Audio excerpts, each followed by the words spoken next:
Vamos acá.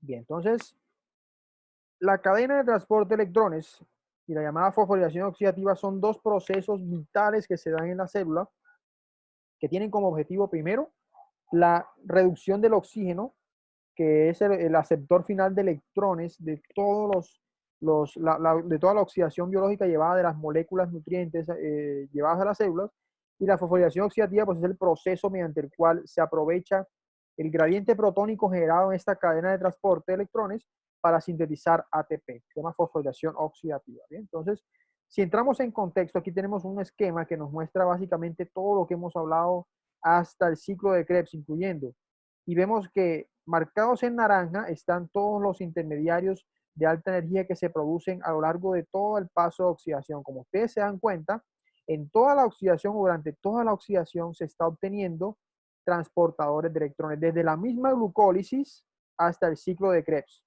Están obteniendo más y más transportadores de electrones, porque es un proceso de oxidación. La oxidación es pérdida de electrones en cada paso de reacción. Entonces, esta ruta catabólica, que es la glucólisis y la cadena de transporte, y el ciclo de ácido cítrico, liberan electrones y esos electrones son transportados por estas coenzimas de alta energía, ¿cierto? Entonces, esas coenzimas, para que pueda continuar la oxidación de más y más moléculas en las células, de más moléculas energéticas, estas tienen que ser reoxidadas, es decir, ellas tienen que transportar sus electrones a alguna parte. Y digamos que esa reoxidación de esas coenzimas de alta energía para poder transportar sus electrones ocurre en la cadena de transporte de electrones. Ese proceso de la cadena de transporte de electrones reoxida el NADH y el FADH2 que se obtienen durante las reacciones digamos, de oxidación, y atrapan esa energía en forma de ATP. Entonces vean cómo los nutrientes liberan electrones y esa energía es atrapada en ATP, la energía que viene de los nutrientes. Ese es el objetivo principal de la cadena de transporte de electrones. ¿Sí? Se produce, ¿en dónde se produce? ¿Cuál es su locación? ¿O dónde se da en las mitocondrias? En la membrana interna y la matriz mitocondrial. ¿Sí? Entonces, aquí está un esquema que muestra más o menos la membrana externa mitocondrial, la membrana interna, la matriz y el espacio intermembrana entre la membrana externa e interna. Es un sanduchito, ¿sí ven aquí? Entonces, en ese espacio de la membrana interna mitocondrial están ubicados unas enzimas o proteínas que se llaman complejos.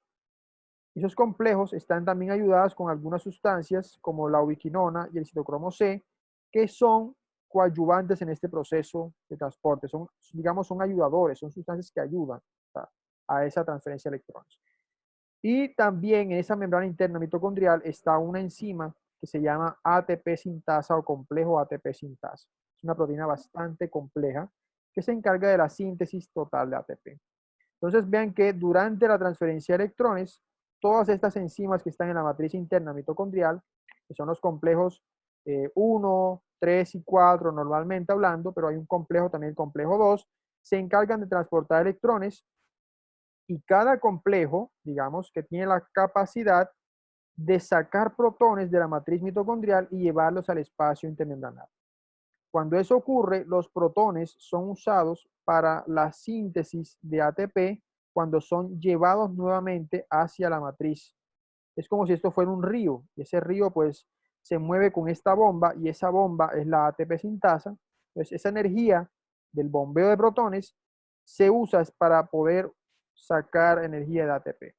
En ese proceso de transporte de electrones, finalmente el oxígeno acepta los electrones transferidos y se transforma en agua, que es exhalada de las células normalmente.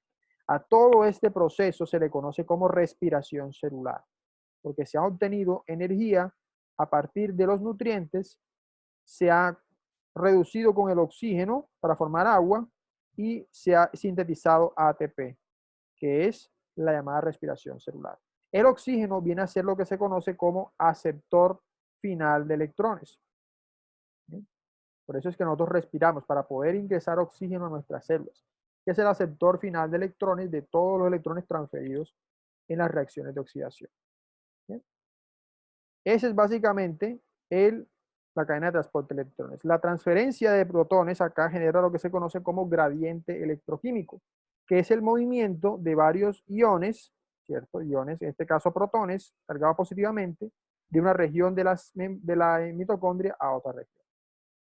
Esta que está acá es un esquema un poquito más detallado de la cadena de transporte de electrones, partiendo del NADH. Entonces, cuando el NADH llega y transporta electrones, lo hace a través del complejo 1, de aquí pasa por una serie de centros de hierro-azufre que están dentro de la proteína, llega a una molécula que se encuentra en la membrana interna mitocondrial que se llama ubiquinona, que es esta que está aquí, que es la Q, ¿eh? Y transfiere electrones al complejo 3, que es este que está acá, miren, complejo 3, complejo 1, y complejo 3 lo pasa también a otros derivados proteínicos, que son los llamados citocromos. Este lo pasa a una molécula que es el citocromo C, y de ahí el citocromo C pasa al complejo 4 o citocromo C oxidasa, y aquí el oxígeno es reducido a agua normalmente. Durante el paso de los electrones, los complejos bombean protones hacia el espacio intermembranal. El complejo 1 bombea 4, el complejo 3 bombea 4 protones y el complejo 4 bombea 2 protones. Otro complejo es el complejo 2, que también está en el ciclo de Krebs que transforma succinato a fumarato, que es la succinato deshidrogenasa, que transporta electrones de esta reacción y los lleva también a la ubiquinona. Luego de aquí pasan al complejo 3, citocromo C, complejo 4, y en ese paso pues se le bombean solamente 4 protones y 2 protones para un total de 6. Entonces en total tenemos que el bombeo de protones como tal, voy a nombrarles aquí un momentico rápidamente. Para el caso del NADH tenemos entonces 4 más 4, 8 y 2, 10 protones. O sea, por NADH bombeamos 10 protones, que es lo que les decía el esquema del video. Mientras que cuando se bombean electrones desde el complejo 2, que es este que está aquí, succinato deshidrogenasa, se bombean solo 4 más 2, 6 protones.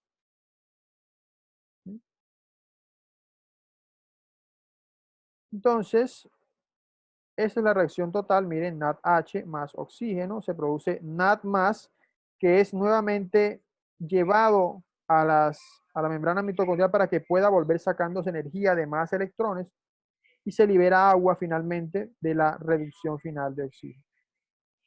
Profe, una pregunta. Dígame, ¿De qué va a depender el bombeo de protones en este depende caso? principalmente de el tipo de coenzima que llega, es decir, el NADH, por ejemplo, si tú viste en la diapositiva, el NADH tiene la capacidad de bombear muchos más protones. Vamos a De ver acá rapidito. acuerdo. Entonces, el NADH entra por el complejo 1, el complejo 1 naturalmente su estructura de proteína le confiere la transferencia de 4 protones totales, ¿bien? Y luego cuando la cadena de electrones sigue, lo hace del 1 al 3 y al 4. Y entonces el 1 bombea 4, el 3 bombea 4 y el 4 bombea 2. Bombea 4, 2, 4, 8 y 2, 10 protones. Mira que aquí 10. bombeaste 10 protones. El NADH es quien bombea más protones. Pero el complejo 2 funciona con el otro, que es el FADH2. ¿Bien? Entonces, el complejo 2, que funciona con el FADH2, que es la otra coenzima, solo, digamos, el complejo 2 tiene una particularidad y es que él no bombea protones. Mira que en la figura no se muestra que él esté bombeando protones.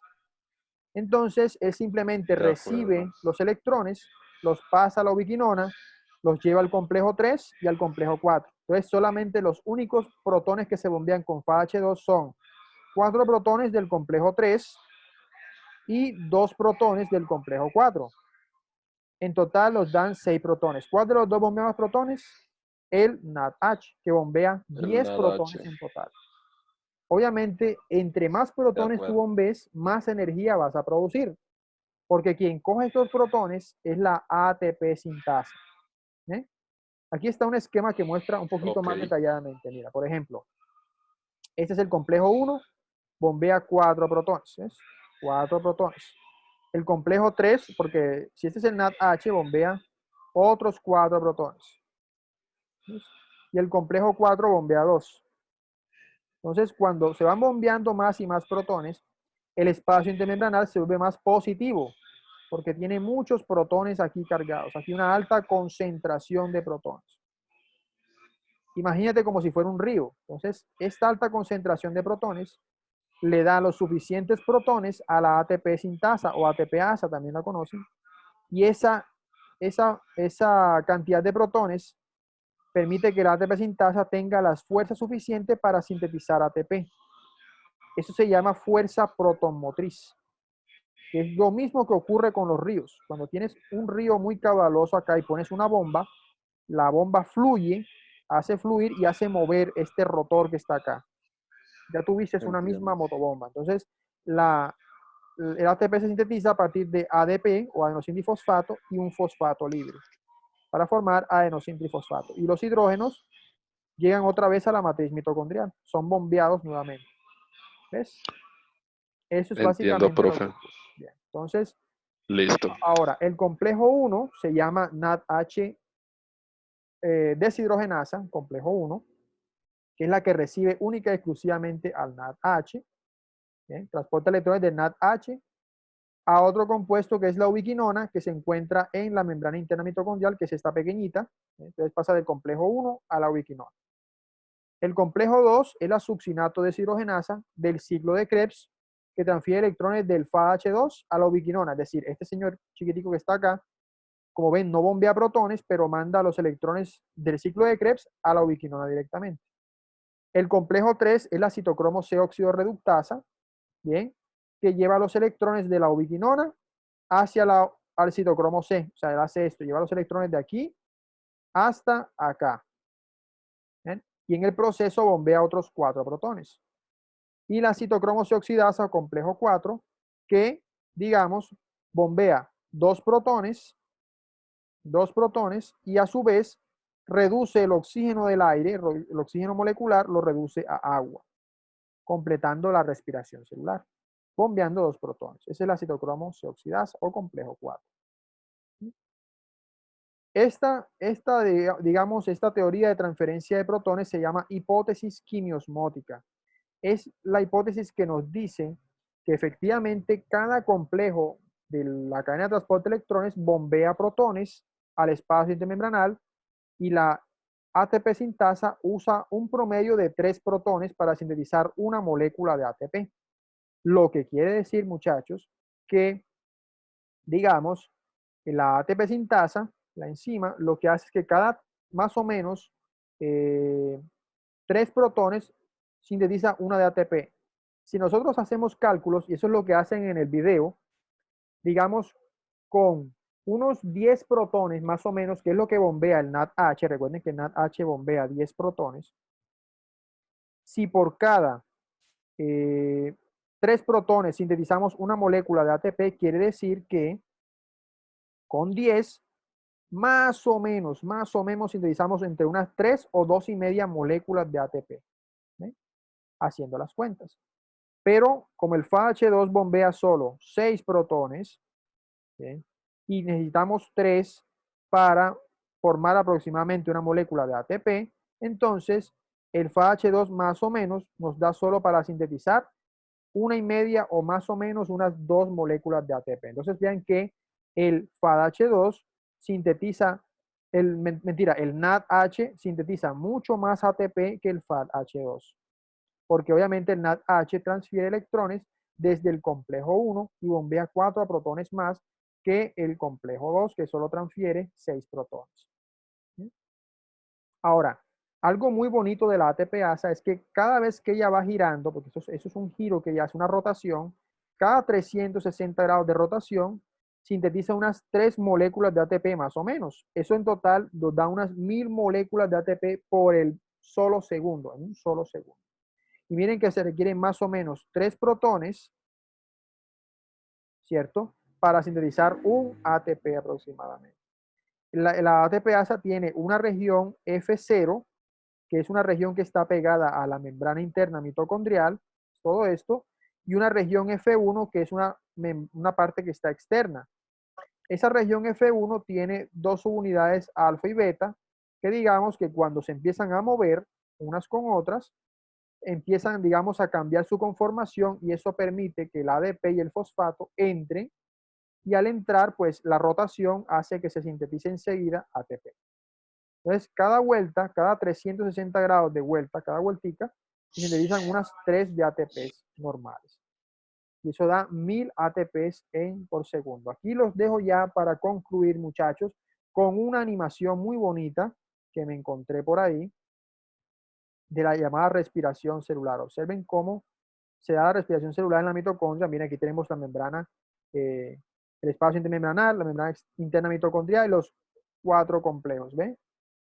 NADH-deshidrogenasa, succinato de reductasa, citocromo B y citocromo C oxidasa. Bien, NADH entrando, bombeando protones y el FAD entrando y dejando electrones también. La cadena de transporte de electrones, miren, ubiquinona, citocromo C, se sintetiza agua, 2 moléculas aproximadamente, y los protones son bombeados hacia la ATP sintasa y ese movimiento, esa rotación de la ATP sintasa se usa para sintetizar ATP. Miren que en el proceso se transforman electrones por la cadena de transporte de electrones y el último complejo, el complejo 4, sintetiza a partir de oxígeno, hidrógeno, agua. Y los protones son bombeados al espacio intermembranal, donde la ATP sintasa aprovecha cada 3 protones, sintetizando una molécula de ATP a partir de ADP y fosfato que pasan y cambian la conformación. Bien, esa animación pues es bastante explicativa sobre cómo es el fenómeno de transferencia de electrones. Chicos, y con eso pues hemos concluido. Es básicamente pues lo que les quería comentar de cadena de transporte de electrones. Entonces, no sé si